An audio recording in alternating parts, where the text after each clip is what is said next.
पिछली बार हमने ध्रुव चरित्र लिया था तो ठाकुर जी ने ध्रुव जी को दर्शन दिए। ध्रुव जी जो है आंखें ही नहीं खोल रहे, तो भगवान ने अपना रूप जो है उनके हृदय में से अंतर ध्यान कर लिया और ध्रुव जी जो हैं उनको बाहर भगवान के दर्शन होने लगे। इतने प्रसन्न ध्रुव जी, इतने प्रसन्न, अब तो जो मानो जैसे भगवान के रूप को वो पान कर रहे हैं, उसको पी रहे हो, उसको आत्मसात कर रहे हो। बहुत कुछ बोलने की इच्छा हो रही है ध्रुव जी की, पर कुछ बोल नहीं पा रहे क्योंकि छोटे हैं, बच्चे हैं, 5 साल के हैं, क्या बोले। तभी भगवान ने क्या करा कि अपना शंख उनके गाल से छुआ दिया। अपना शंख उनके गाल से छुआ दिया। हम सोचते हैं ना, हम ये पढ़े, हम वो पढ़े, हमें ये नहीं आता, वो नहीं आता। तो भगवान के प्रेम से सब कुछ हो जाता है। भगवान से प्रेम होना चाहिए। तो भगवान ने जैसे ही अपना शंख छुआया ध्रुव जी के गाल से, तो ध्रुव जी स्तुति करने लगे। क्या स्तुति करते हैं? प्रभु आप सर्वशक्ति संपन्न हैं। आप मेरे अंतःकरण में प्रवेश करके अपने तेज से मेरे सुषुप्त वाणी का कुछ चेतन युक्त करते तथा मेरे हाथ पैर, और वो कह रहे हैं आप मेरे वाणी को आपने, मैं तो बोल नहीं सकता था, आपने मेरी वाणी को चेतना दे दी और मेरे हाथ पैर कान नाक सबको चेतना देने वाले आप हैं। मैं आपका वंदन करता हूँ। जो आपकी स्तुति नहीं करता वह सचमुच ही कृतघ्न है। ध्रुव जी कह रहे हैं जो आपकी स्तुति नहीं करता, आपसे प्रेम नहीं करता, आपसे बातचीत नहीं करता, आपसे प्रार्थना नहीं करता, तो कृतघ्न है। कृतघ्न मतलब ना शुक्रा, जो शुक्राना नहीं मानता भगवान का। आप तो कल्पवृक्ष हैं, फिर भी वह मूर्खजन तपोभोग देहोभोग के हेतु ऐसे सुखों की इच्छा करते हैं कि जिन सुखों के कारण ही प्राणी को नरकलोक में जाना पड़ता है। यानी लोग आपसे चीज़ें ही मांगते रहते हैं, भोग ही मांगते रहते हैं, और उन भोग के कारण ही उन्हें नरकों में जाना पड़ता है। अब आप कृपा करेंगे तभी ये जीव आपको पहचान सकता है। कहना जब प्रभु आपकी कृपा होती है तभी जीव आपको पहचान सकता है। आपकी कृपा प्राप्त होने पर ही ये जीव आपका दर्शन कर सकता है, आपको प्राप्त कर सकता है। जब भगवान की कृपा होती है तभी उनका दर्शन होता है, तभी उनको पहचान सकते हैं। मात्र साधना से भगवान प्रसन्न नहीं होते, मतलब वो मिलते नहीं हैं भगवान खाली साधना करने से। जब भगवान की कृपा होती है तब हमको मनुष्य, भगवान जो हैं वो साधन साध नहीं है, कृपा साधते हैं। तो जब भगवान की कृपा होती है तभी भगवान मिलते हैं। साधना तो अवश्य करो, किंतु साधना पर विश्वास मत करो, अभिमान मत करो। मैं तो 1 लाख नाम जप करता हूँ, मुझे तो हर समय भगवान की स्मृति बनी रहती है, मेरा तो हर समय नाम जप चलता रहता है। तो कह रहे हैं ये तो भगवान की कृपा है, गुरु की कृपा है। तो उनकी कृपा से ही आपको आशीर्वाद मिलता है। तो कह रहे हैं अपनी साधना में विश्वास मत करो, अभिमान मत करो। साधना तो करनी है। साधना करते करते जब जीव थक जाता है कि भैया मैं तो अब मुझसे नहीं हो रही साधना, हार जाता है, भगवान की शरण में चला जाता है, तब भगवान उस पर कृपा करते हैं। साधक की प्राप्ति होने के पश्चात कई लोग साधन की अपेक्षा कर देते हैं। अब भगवान मिल गए, भगवान का दर्शन हो गया, अब क्या करना है साधना करके। तो कह रहे हैं परमात्मा की साधक की उपेक्षा नहीं करनी है। साधन की उपेक्षा करने से फिर माया प्रविष्ट हो जाती है। कह रहे हैं प्रभु ते भूलिया तो व्यापी सभी रोग। कह रहे हैं जैसे ही आप सत्संग छोड़ेंगे, भजन छोड़ेंगे, फिर माया आ जाएगी। माया मतलब मन आ जाएगा, फिर भोग आ जाएंगे, फिर संसार आ जाएगा। साधना की ऐसी आदत हो जाती है कि वे छूट भी नहीं पाती। कह रहे साधना की ऐसी आदत हो जाए कि छूट ना पाए। अब तुकाराम जो थे बहुत भगवान के भक्त थे, तो उन्होंने सत्संग में सुना, सत्संग सुनते थे और उनको कहा सत्संग करो और भजन करो। तो जब उन्हें भगवान के दर्शन हो गए तो उन्हें भजन करने की कोई ज़रूरत नहीं थी, पर उनसे भजन छूटता नहीं था, उन्हें भजन करने की आदत पड़ गई थी। जब से भगवान ने दर्शन दिए और कृपा की, अब तुकाराम और पांडुरंग में द्वैत भाव नहीं है। फिर वे भजन करना छोड़ नहीं सकते क्योंकि आदत से मजबूर हैं। ऐसी उन्नत स्थिति पर पहुंचकर भी ज्ञानी भक्ति का त्याग नहीं करता। ज्ञानी भक्त के लिए भक्ति एक व्यसन सी हो जाती है। भक्ति व्यसन सी बन जाए तो बेड़ा प्यार है। कहने से लोगों को व्यसन हो जाता है ना, किसी को पान मसाला खाने का, किसी को सिगरेट पीने का। ऐसी भक्ति हमारे लिए व्यसन बन जाए। हम भक्ति किए बिना रह नहीं सकते। भक्ति तो हमें करनी है, तो आदत पड़ गई, नाम चलता ही रहता है, चलता ही रहता है, काउंटर चलता ही रहता है, भगवान की याद बनी रहती है। प्रभु आपके दर्शन प्राप्त करने के पश्चात भी सच्चे ज्ञानी भक्तजन आपकी भक्ति नहीं छोड़ सकते। कहने भगवान के दर्शन हो जाए तब भी भक्ति नहीं छूटती। ये स्तुति कर रहे हैं ध्रुव जी भगवान की। सुखदेव से राधा कृष्ण का ध्यान एक क्षण के लिए भी नहीं छोड़ने का कोई कहेगा तो भी नहीं कर सकेंगे। तुकाराम जो है वो भजन नहीं छोड़ सकते, और सुखदेव मुनि जो हैं वो राधा कृष्ण का ध्यान 1 मिनट के लिए भी नहीं छोड़ सकते। उन्हें सतत भगवान का ध्यान बना रहता है। नाथ, अब आपके लाडले भक्त आपका दर्शन करते हुए, स्मरण करते हुए आपकी कथा करें, तब वे सुनने का सुयोग मुझे देने की कृपा करें। वे आनंद तो योगियों के ब्रह्मानंद से भी श्रेष्ठ है। अब ध्रुव जी भगवान से प्रार्थना कर रहे हैं कि भगवान जी, जब आपके लाडले भक्त आपको याद करते हुए कथा करें, तब आप मुझे ऐसी कथा सुनाइए। वो कथा जो है, वो चरित्र जो है, वो ब्रह्मानंद से भी बड़ा है। उसमें ब्रह्मानंद से भी ज़्यादा आनंद है। ध्रुव कुमार ने विद्वानों की कथा सुनने की इच्छा व्यक्त नहीं करी। उनकी तो इच्छा है कि जिनका हृदय कृष्ण प्रेम के रस में लीन हो गया है, वे कथा सुनाइए। ज्ञानी की कथा और भक्ति कथा में बहुत अंतर है। आपकी कथा का आनंद ब्रह्मानंद से भी श्रेष्ठ है। कह रहे हैं भक्त कथा करता है तो उसमें बहुत आनंद होता है, और ज्ञानी कथा करता है तो ज्ञान से बताता है, भक्त बताता है तो प्रेम से बताता है। जो निष्काम निर्विकार है, जिसके मन का निरोध हो चुका है, उसे जो आनंद मिलता है वही ब्रह्मानंद। जो निष्काम हो गया है, जिसके मन का निरोध हो गया है, उसको कुछ नहीं चाहिए जगत से, मुझे कुछ नहीं चाहिए, हे नाथ मेरा मन बस आप में लगे, मेरा आपसे प्रेम हो जाए। और जिसने अपने मन का निरोध कर लिया है, निरोध मतलब अब उसका मन चलता नहीं है, और चलता भी है तो अलगाव कर लेता है, वो मन के साथ बहता नहीं है, उसे जो आनंद मिलता है वह ब्रह्मानंद है। उसे जो आनंद मिलता है वह ब्रह्मानंद है। जब तक मैं और तू का अस्तित्व है तब तक श्रेष्ठ आनंद नहीं मिल पाता। ब्रह्मानंद की प्राप्ति होने पर संसारिकता का, जगत का अस्तित्व नहीं रह पाता। कह रहे जब तक तू मैं लगी हुई है तब तक ब्रह्मानंद नहीं मिल पाता। तूने ऐसे किया, मैंने ऐसे किया, ये ऐसा है, वो ऐसा है। कह रहे जब तक मन में तू मैं लगी हुई है तब तक आपको ब्रह्मानंद नहीं मिल सकता। जब एक ही परमात्मा रह जाए, है ही भगवान, ऐसा भाव बन जाए, द्वैत खत्म हो जाए, तो कह रहे तभी आनंद मिलता है। ब्रह्मानंद की प्राप्ति होने पे संसारिकता का, जगत का अस्तित्व नहीं रह पाता।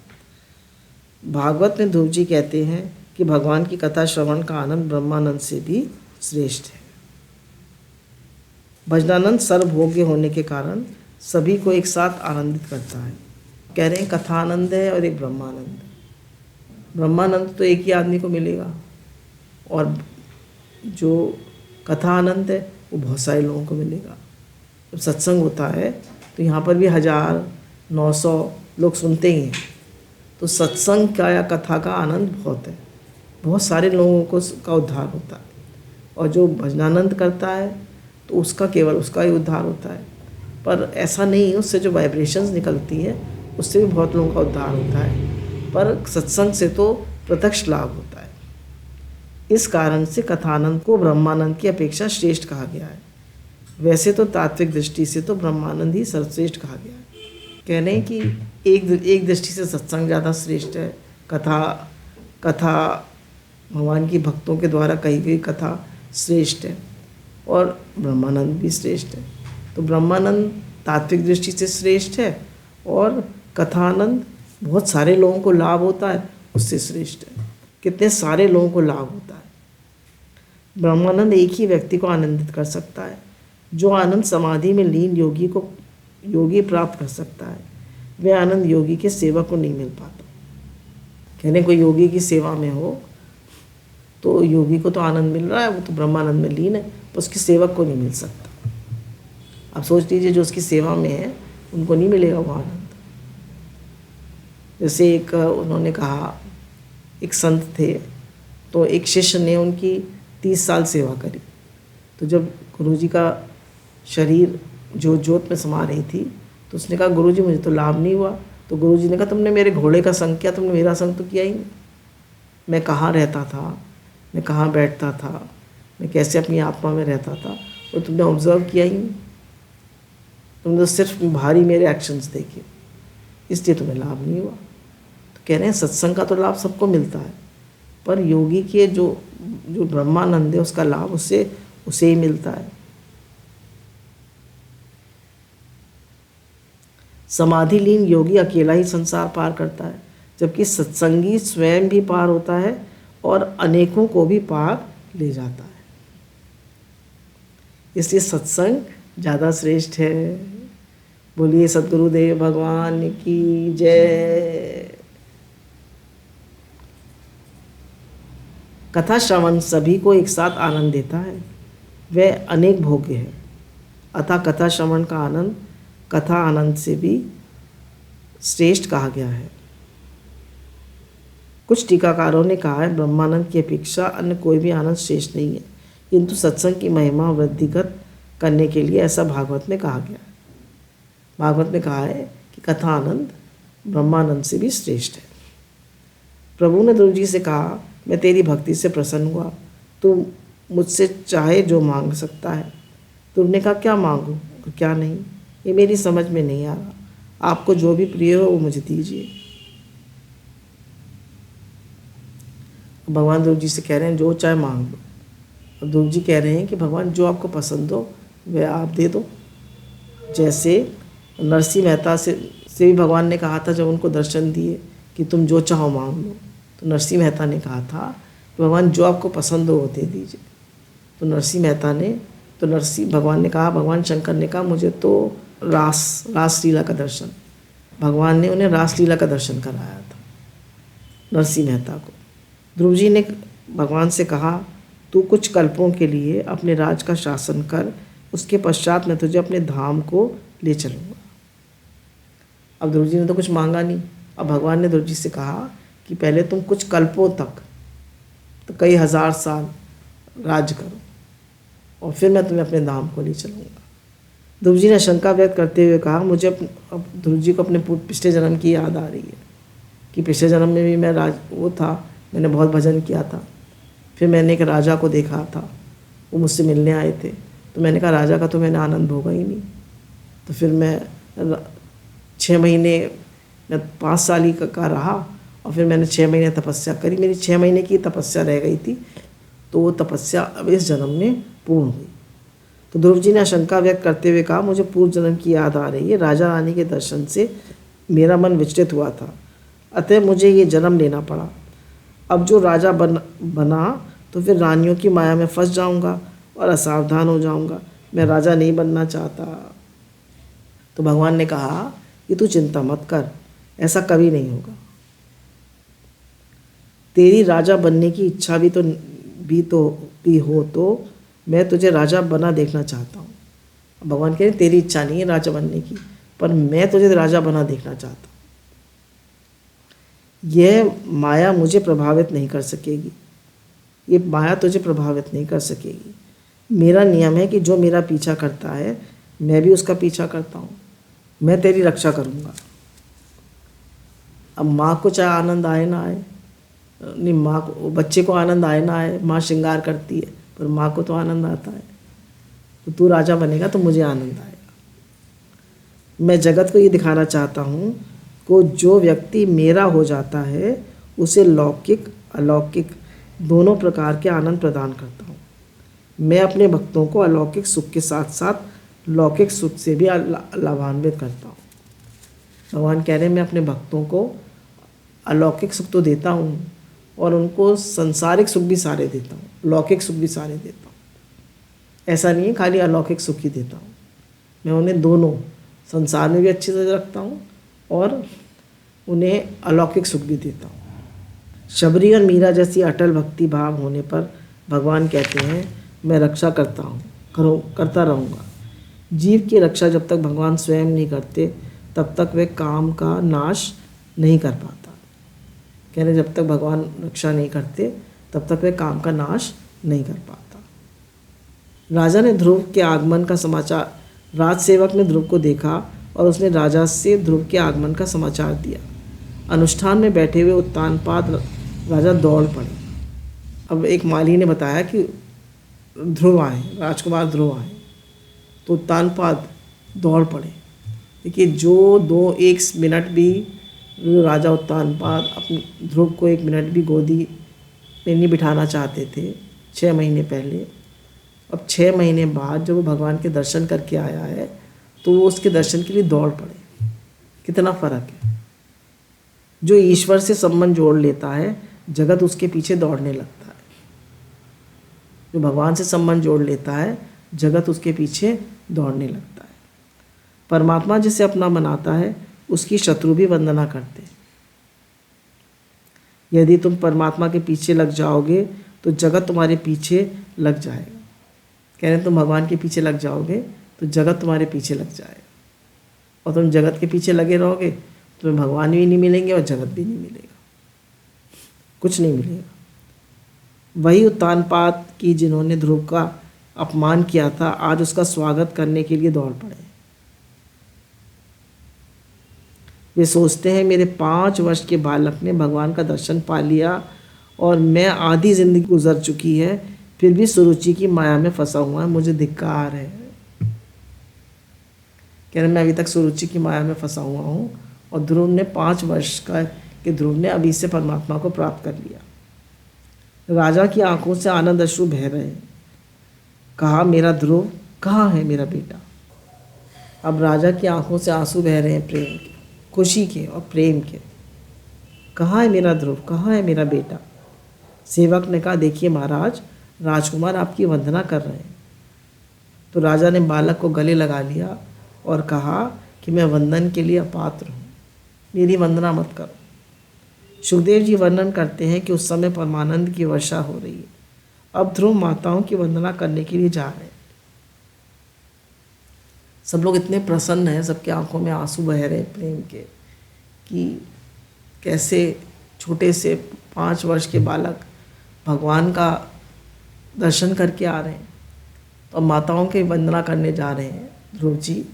तो सोचते हैं मेरी माता ने कहा था कि तुम पहले विमाता की वंदना करना। तो पहले वो सुरुचि के पास जाते हैं और उसकी वंदना करते हैं। सुरुचि का दिल भर आया, कितना सियाना है कि मैंने इसका अपमान किया और फिर भी मेरी वंदना कर रहा है। और जब सुनीति को उन्होंने वंदना करी तो उसका तो हर्ष का ठिकाना ही नहीं रहा।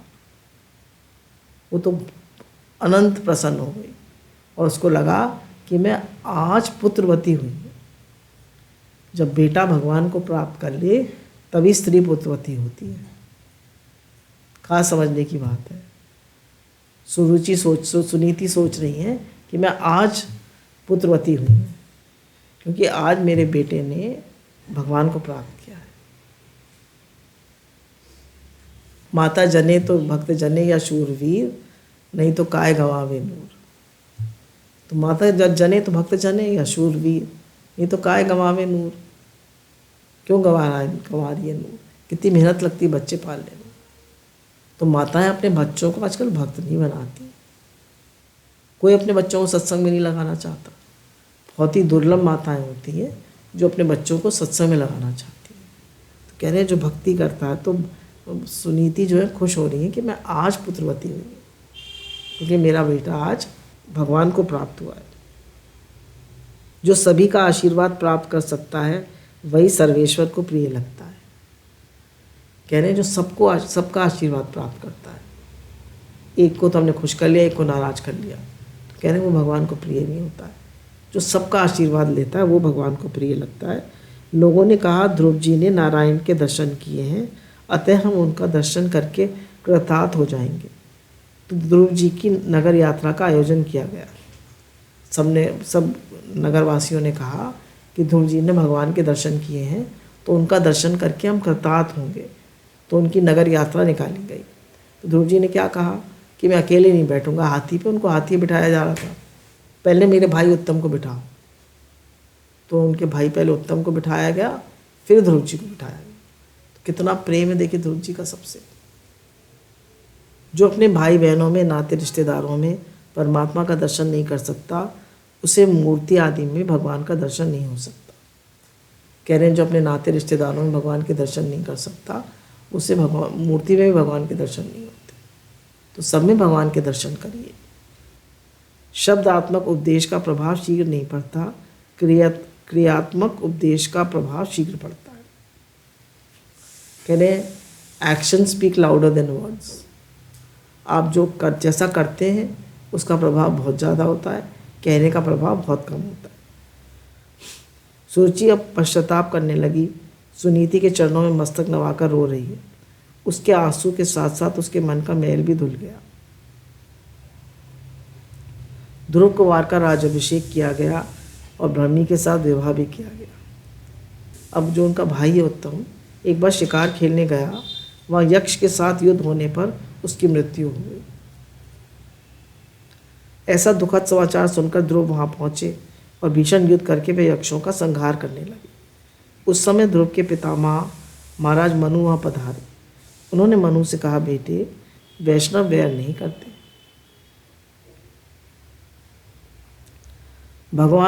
विष्णु भगवान प्रेम के स्वरूप हैं। अपनी छाती पर लात मारने वाले भृगु ऋषि को भी विष्णु भगवान ने प्रेम ही दिया था। शिवजी वैराग के स्वरूप हैं। अति प्रेम और अति वैराग दोनों का निर्वाह कठिन है। ज्ञानी को चाहिए वह अतिशय वैराग से रहे और वैष्णव को चाहिए वह अतिशय प्रेम से रहे। विष्णु भगवान जो है प्रेम के स्वरूप हैं। उनकी छाती पे लात मारी थी भृगु ऋषि ने, फिर भी उन्होंने कहा कि मेरी छाती तो बहुत कठोर है, आपकी लात में चोट तो नहीं लग गई। तो कह रहे हैं वैराग और प्रेम दोनों का निर्वाह एक साथ नहीं हो सकता। तो ज्ञानी को चाहिए कि वो वैराग धारण करे और वैष्णव को चाहिए वो प्रेम धारण करे। अपने बड़ों के प्रति से क्या कहते हैं ना, मैत्री करना, मुदिता और उपेक्षा। मैत्री करना, मुदिता और उपेक्षा। तो अपने बड़ों के प्रति सहनशीलता, बड़े लोग कुछ कहते हैं तो सह जाए, उसे मन भी ना चलाए। छोटों के प्रति दया, समान वयस्कों के साथ मैत्री और समस्त जीवों के साथ समान वर्ताव करने से सर्वात्मा श्री हरि प्रसन्न होते हैं। बोलिए सच्चिदानंद भगवान की जय।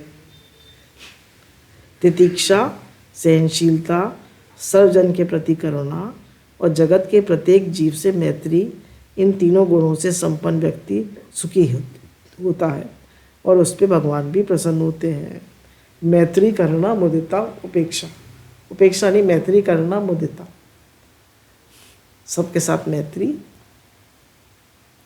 तो हमारे गुरु कहते हैं अपने बराबर वालों के साथ मित्रता, अपने बड़ों को देख के प्रसन्नता और छोटों के प्रति दया।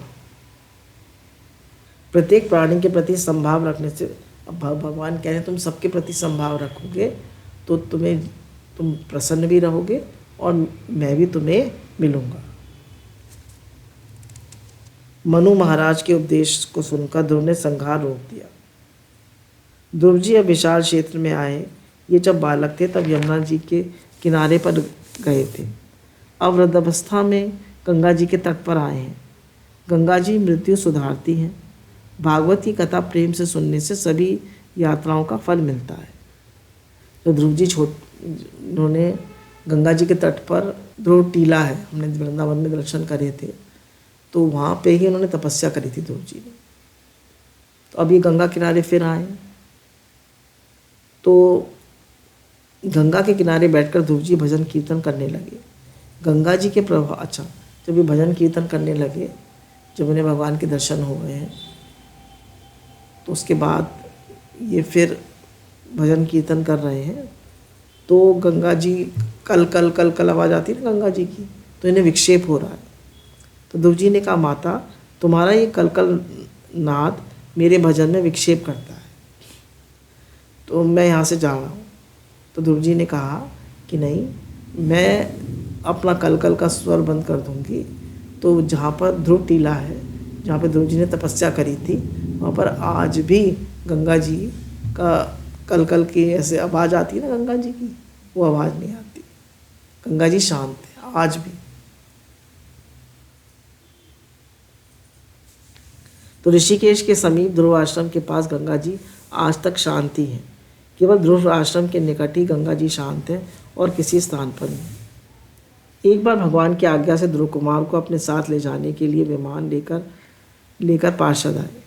अब ध्रुव जी का समय हो गया भगवान के पास जाने का, तो पार्षद उनके लिए भगवान का विमान लेकर आए। गंगा तट को छोड़कर बैकुंठ जाने की ध्रुव जी की इच्छा नहीं हो रही। वे सोचते हैं गंगा तट पर रहकर सत्संग, भजन, ध्यान आदि में जो आनंद मुझे मिला वे बैकुंठ में कैसे प्राप्त होगा।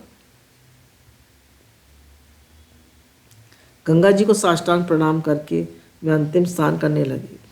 गंगा जी को छोड़ते हुए उन्हें वेदना हो रही है, उनका हृदय भर आया। उस समय गंगा जी प्रकट हुई। बोलिए गंगे मैया की जय। ध्रुव ने कहा, भगवान की आज्ञा के कारण मैं तुम्हें छोड़कर बैकुंठ जा रहा हूँ। तुम्हारे तट पर जैसा आनंद मिला वैसा तो वहाँ बैकुंठ में कैसे मिलेगा। ये सुनकर गंगा जी ने प्यार से कहा, ये तो मेरा भौतिक स्वरूप है, बैकुंठ में तो मेरा आदि भौतिक स्वरूप है। ध्रुव जी ने गंगा जी को प्रणाम किया। सभी को वंदन करके ध्रुव जी बैकुंठ गए। वे विनय की मूर्ति है। अब ध्रुव जी सबको प्रणाम कर रहे हैं, गंगा जी को प्रणाम कर रहे हैं। वो विनय की मूर्ति है। हम में जब भी हम ज़्यादा गुस्सा करते हैं, क्रोध करते हैं, विनय नहीं रहता हमारे अंदर, तो भगवान हमसे प्रसन्न नहीं होते। ध्रुव के समीप आकर मृत्युदेव ने सर नवाया। अब देखिए ध्रुव ने इतने, उनकी तपस्या, इतना प्रेम है उनका कि मृत्युदेव ने भी उनके आगे सर नवाया। और ध्यान दीजिएगा, देखिए तो ध्रुव ने उनके मस्तक पर पैर रखकर दूसरा विमान पे रखा। अब देखिए मृत्युदेव ने सर नवाया तो एक पैर उन्होंने मृत्युदेव के सर पे रखा और एक पैर विमान पे रखा। बोलिए भक्त ध्रुव की जय। एक पैर मृत्यु के सर पे रखा और एक पैर विमान पे रखा। ध्रुव के वैकुंठ गमन से सभी को आनंद हुआ। नारद जी कुछ अप्रसन्न से हैं। वे सोचते हैं कि मृत्युदेव के सर पर पांव रखकर विमान में बैठकर मेरा शिष्य वैकुंठ में पहुंच गया, मेरा शिष्य मुझसे भी आगे निकल गया। उसे लेने के लिए बैकुंठ से विमान आया और मुझे अभी संसार में भटकना पड़ रहा है। ये बात सिद्ध करती है कि बहुत कथा करने से भी परमात्मा की प्राप्ति नहीं होती। कह रहे हैं अब वो क्या कहते हैं, तो सारे दिन नारायण नारायण करते रहते हैं नारद जी। तो कह रहे हैं बहुत ज़्यादा कथा करने से भी भगवान की प्राप्ति नहीं होती। थोड़ी देर एकांत में बैठकर भजन भी करना चाहिए। प्रभु के लाडले भक्त मृत्यु अर्थात काल के मस्तक पर पांव रखकर बैकुंठ में जाते हैं। भगवान के भक्त मृत्यु से नहीं डरते। मनुष्य निर्भय नहीं बन पाता क्योंकि वह ईश्वर का नहीं होता। जो ईश्वर की शरण में गया है वह निश्चिंत बनता है, निर्भय बनता है। आप लोग बताइए डर लगता है या नहीं लगता है? आप लोग बताइए डर लगता है नहीं लगता है? बताइए हाँ या ना? लगता है। तो कह रहे हैं जो भगवान की शरण चला जाता है वह निर्भय हो जाता है, और जो भगवान की शरण में नहीं जाता उसको भय लगता रहता है। तो अगर हमें भय लगता है तो इसका मतलब हम भगवान की शरण में नहीं गए। तो जब भय लगे तो हे नाथ भगवान को पुकारिए, कहिए हे नाथ मुझे डर लगता है, आप ही इस डर से बचाइए, अपनी शरण में लीजिए। हे नाथ, हे भगवान, हे प्रभु, हे दीनदयाल, हे भक्तवत्सल, मुझे डर लगता है, मुझे क्रोध आता है, मैं परेशान हो जाता हूँ, मैं दुखी हो जाता हूँ, मैं चिंतित हो जाता हूँ। हे नाथ आप ही बचाइए, आप ही मेरी रक्षा करिए, आप ही सब करा सकते। हे नाथ, हे नाथ।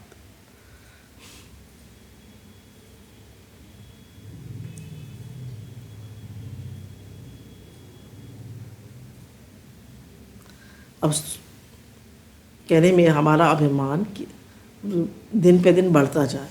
कौन सा अभिमान? मैं भगवान का हूँ, भगवान मेरे, ये अभिमान बढ़ता जाए। अस अभिमान जाई जानी भोरे, मैं सेवक रघुपति मोरे। जो भगवान का आश्रय ग्रहण करता है वह निर्भय बनता है, उससे काल का भय नहीं सता सकता। काल तो परमात्मा का दूत है। काल के काल परमात्मा की शरण में जाने के पश्चात काल भी क्या बिगाड़ सकता है। ध्रुव अर्थार्थी भक्त है। मेरे भगवान की शरण में जाने के बाद काल क्या बिगाड़ सकता है। ध्रुव ने भगवान की शरणागति स्वीकार की तो भगवान ने उनको दर्शन दिए, राज दिया, अंत में वैकुंठ वास भी दिया। अब ध्रुव भगवान के शरण में गए तो देखिए 3 चीज़ें मिली उन्हें, दर्शन मिले, राज मिला और वैकुंठ वास भी मिला। दर्शन मिले, राज मिला और वैकुंठ वास भी मिला। ये है भगवान की अनंत शरणागति का फल। बोलिए सच्चिदानंद भगवान की जय। वो सब कुछ देते हैं अपने भक्त को। ध्रुव का दृष्टांत बताता है कि अटल निश्चय से कठिनतम कार्य भी सिद्ध होता है, किंतु ये निश्चय कैसा होना चाहिए? कार्य सिद्ध करूँगा या और फिर नहीं तो देह त्याग करूँगा। निश्चय कहना कैसा होना चाहिए? या तो करूँगा या मरूँगा, जैसे उनका था गौतम बुद्ध का। वो एक बोधि वृक्ष के नीचे बैठ गए, उन्होंने कहा जब तक मुझे बोध नहीं हो जाता मैं उठूँगा नहीं यहाँ से।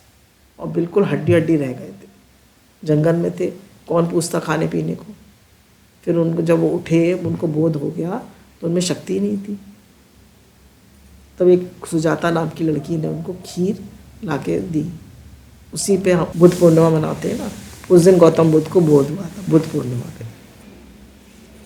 बाल अवस्था से ही भगवान की भक्ति करता है, उसे ही भगवान मिल पाते हैं।